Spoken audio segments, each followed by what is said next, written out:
નમસ્કાર. ઉના તાલુકાની બાજુમાં આવેલું સીમર ગામ છે, જ્યાંનો આ એક બીચ છે તે ખૂબ જ રમણીય છે તથા આજુબાજુમાં ફક્ત ને ફક્ત માછીમારી જ મુખ્ય વ્યવસાય છે અહીંયાનો રોજગારી માટેનો.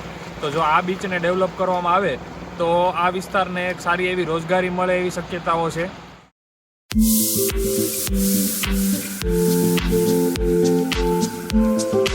અહીંયા દીવની એક જગ્યા આવેલી છે જ્યાં સેન્ટ એન્થની પોર્ટ આવેલો છે, જે પણ આ બીચ જોડે જ કનેક્ટ છે અને તે પોર્ટુગલ સમયમાં બનાવેલો કિલ્લો છે, જે આપ મારી પાછળ જોઈ શકો છો.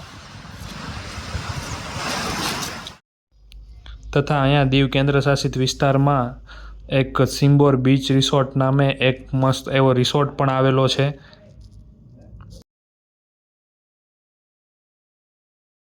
અહીંયા બાજુમાં જ એક જંગલ ખાતાની જગ્યા પણ આવેલી છે, જ્યાં એશિયાઈ સિંહો વસવાટ કરે છે. અને પણ જો સફારી પાર્ક તરીકે વિકસાવવામાં આવે તો આ આખા વિસ્તારને એક સારી એવી નવી રોજગારી મળે એમ છે તથા આ વિસ્તારને એક પ્રવાસન દ્રષ્ટિએ પણ સારું વિકસાવવામાં આવી શકે એમ છે. તો ગીર સોમનાથના કલેક્ટર શ્રી દિગ્વિજય જાડેજાને મારે એક નમ્ર વિનંતી કરવી છે કે તમે એકવાર આ વિસ્તારની રૂબરૂ મુલાકાત લઈ અને આ બીચને ડેવલપ કરવા માટે યોગ્ય માર્ગદર્શન તથા વહીવટી તંત્ર પણ પૂરેપૂરો સાથ સહકાર આપે તેવી નમ્ર વિનંતી.